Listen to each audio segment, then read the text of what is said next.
Well, Steve, when the subject of veteran NASCAR Winston Cup car owners come up, Bud Moore's name is always near the top. And that even though he's one of the most respected figures in the sport, period, he's one of the guys that always seems to stay away from the spotlight. Our Mark Allen traveled to his shops in Spartanburg, South Carolina to meet the man who has been around this sport as long as anyone. From a soldier on the contested beaches of Normandy on D-Day to the battle of making his mark as a car owner, Bud Moore has always been in the center of the action. For many drivers, the road to NASCAR stardom has often run through his Spartanburg race shop. In his 26 years as his own boss, Moore has coached the likes of Dale Earnhardt, Bobby Allison, Buddy Baker, Leroy Yarborough, Bobby Isaac, Tiny Lund, and nearly a score of others. After 11 years as a mechanic for legends like Speedy Thompson and Buck Baker, Moore stepped into ownership in 1961 in grand style. I went to Pontiac and talked to them, and they agreed, you know, that me to run my own team and this stuff. So they want to know what driver we might be available that we could hire, and so I talked around and a couple of people, and Joe Weatherly came up and talked to me, and he wanted to drive the car, so we hired Joe Weatherly. So that's how we got started in 1961 with Pontiac. By 1962, Moore and Weatherly were on top of the sport. 1963, they again flashed the same championship form. Together, they made 20 visits to Victory Lane. But Joe Weatherly's luck ran out in Riverside in early 1964. In the intervening 23 years, Bud Moore has seen the sport become markedly safer. It was in one of Moore's Fords that Ricky Rudd hung on for dear life in the 1984 Busch Clash. Without question, safety improvements the most important change Moore has seen. However, there is another one which constantly keeps him jumping.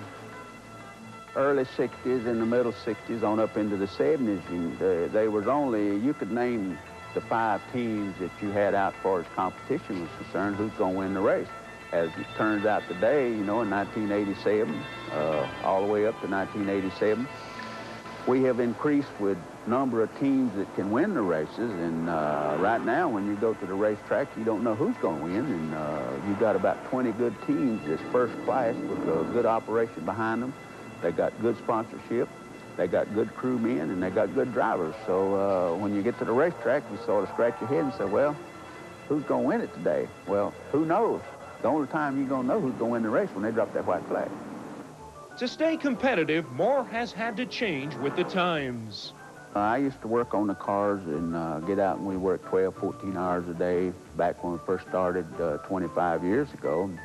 And as the races, as the years went by and things proceeded, we had to put on more people and more personnel. So now it's more or less an overseeing job of myself instead of me getting back there doing all the work. And I just get back and say, well, boys, we need to do this, we need to do that, and this is how it's all done. His number 15 machines and drivers have done quite well in the last 10 years. Moore has visited Victory Lane at least once a year for the past decade, despite having shallower sponsor pockets than his foes. We're not talking about no 200,000 or 300,000. We're talking about $1.5 million to $1.75 million to run a 30-race schedule. And this is the kind of money it takes this day and time, you know, to handle all the situation and the testing, the experimental work, and all the work that goes on. But you've never had that kind of big sponsor. Why do you think that is?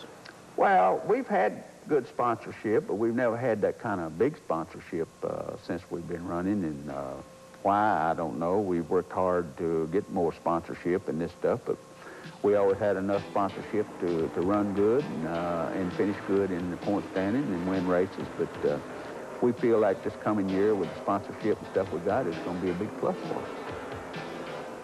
Moore's 58 owner wins are not only a tribute to his experience, but his experienced crew, which Moore proudly boasts is second to none. But missing in recent years from his consistent performance is the national championship.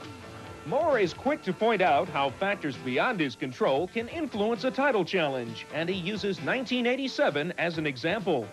If you're going to run a good and finish in the point standing, you've got to finish the races, and if you fall out, that's what hurts. When you get the DNFs, you're in trouble. And the problems we've had over the years with the Ford products, and I don't mind telling, I'll tell the world, it's valve springs. We've had more problems with valve springs than anything else that we go ahead, and we're still engineering now, trying to get people to make us a comfortable valve spring that's going to run 500 miles and not break. And we hadn't had anybody yet that make us a bulletproof valve spring.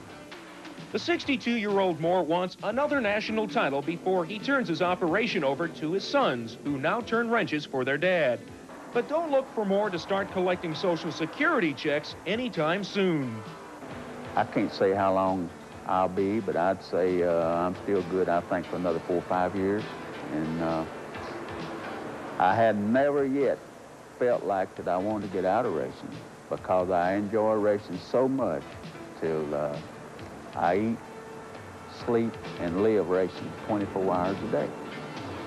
And if the '88 season runs true to form, Bud Moore will again engineer at least one win for his new driver, Brett Bodine.